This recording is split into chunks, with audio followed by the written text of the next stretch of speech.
yourself. Help as many as you can, and monitor it, see what happens. And that's going to be a year from now, or budget time. Yes.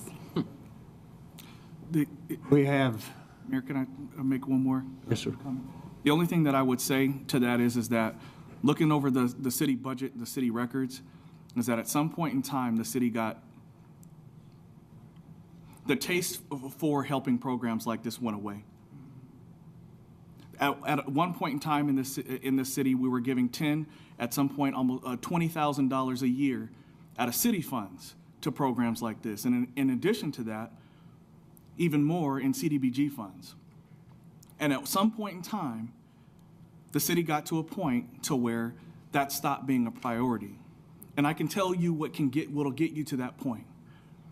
If you, as an individual, have money out of your own pocket, and you begin to put money into something and you don't see a dividend that comes out of it, you don't see progress, you don't see growth in what you're putting your money into, you're going to stop putting your money into it.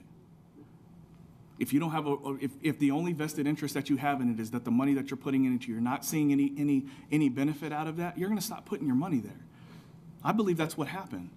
Whether it was true or whether it was just perception, I can't tell you that, but I can tell you that it happened and it stayed for quite some time. So I would just encourage you to say, look, and for us on the council, at some point in time, we're going to have to stand before not just the folks in this room or just the people from these programs, but from every member of this community and the city as a whole, and answer to them what was our rationale behind putting the money in whatever program that we choose. Thank you. We have 3 people signed up. Before I go there, Diane, are you signed up on this one? No. Okay. First one is Clifford Porter with Booker T. Washington. Clifford? Yeah. You know what that means? That means, 5 minutes.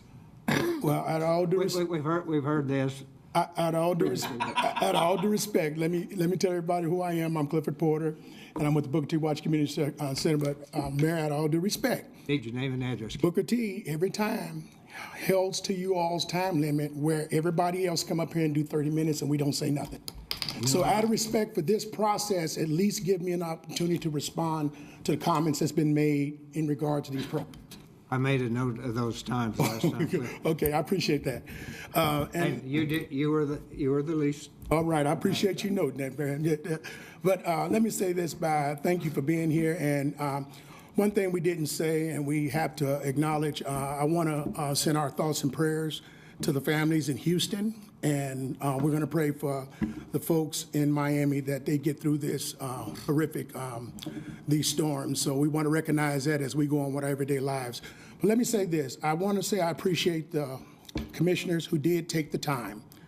I've always said this, to take the time to go on site visits and at least look at the programs. If you made your decision based on what you saw and what you feel, you won't get an argument out of me. But something has been said here tonight that I'm having a hard time processing, and maybe you all can help me out. I've been through probably 6 CDBG administrators. And every year we do a pre-CDBG application meeting. And everybody has been different thus far. Everybody has set criteria for this money to be dispersed, and it's been different. And you cannot fault programs for coming back when they put it out there and make it eligible for you to come back. You cannot fault us. And that's what it sounds like I'm hearing today. Well, in a number of years, this organization got this, and that. Well, if it was eligible for those organizations to apply, we have to recognize that most organizations are going to apply. But let me say this, Booker T. Washington, Ron Jensen, I'm going to address you. You asked me last time I spoke, Clifford, how long have you been running and working at that place? I said around 35, 40 years. And part of it, we did basketball programs together. And you can confess to this, I probably brought 3, 4, 5 teams in your league every year. Those students, those people were coming to the Booker T. Washington Community Center as a part of our programs.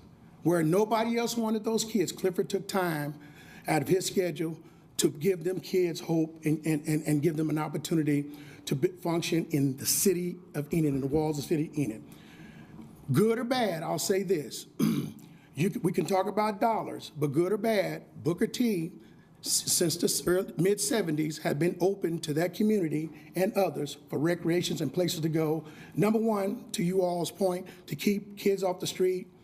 You didn't want them running amok of drugs, alcohol, prostitution. You wanted education programs to help the kids further their education abilities. And y'all came to Booker T, not this commission, but the commissioners in the past. This is why we're where we're at today. And they say, can you, Clifford, do you have a program? So I created an evening basketball program opposite of the YMCA. They operate on the weekends, we operate on the weekday. Just to adhere to what we were asked to do. I'm going to say this from my heart. We always appreciate what the city has done. We appreciate the efforts of the commissioners. But as Commissioner Derwin said, here's where I lie. I'm not a Harvard graduate, nor do I have a master's degree in none of this stuff. But all that represent Booker T, please stand. Just plain stand. You're looking at probably 2 or 3 generations of folks that came through that center, 2 who went to school there when it was operating as a school doing segregation. That building, that program has benefited this city tremendously. We're talking about dollars, but we're talking about people, and then we want to talk about measurements and what those dollars have done. She's got a brother in Colorado. What does he do? He's an IT director for Focus on Family. I have a brother who's in California. He's a top executive for Carmart. Got a nephew who is a principal in Alabama. These folks came through that program. We're talking about growth and what it does. And today, to this day, we're talking about 2 decades. Today, we now have a van that was donated to our organization that we didn't have it last year. We only had an SUV. So I was only bringing 3 and 4 kids to the center. That's all I could pick up. That's all we were able to get. But we had a van donated, so now we're bringing 13 more to the center, and we're driving as far as Prairie View, just like Zoe and everybody else, to pick up kids to be a part of a program. So when we sit here and talk about, when I look at these measurements, I respect everybody's decision, especially the ones who got out and saw the program. I'm very fond of people who get out and make their opinion based on what they saw, not based on what they heard and what they think, actually what they saw. When those 3 commissioners came to our building, they saw in that gym and in that building kids from the age of 4 to probably 15 or 16. If you could correct me, am I right? Right. Yes, sir. That's what you saw in that building. This is what the application asked us to address, and asked us could we address those needs 9 to 14. We believe we can. We've been doing it for 35 years.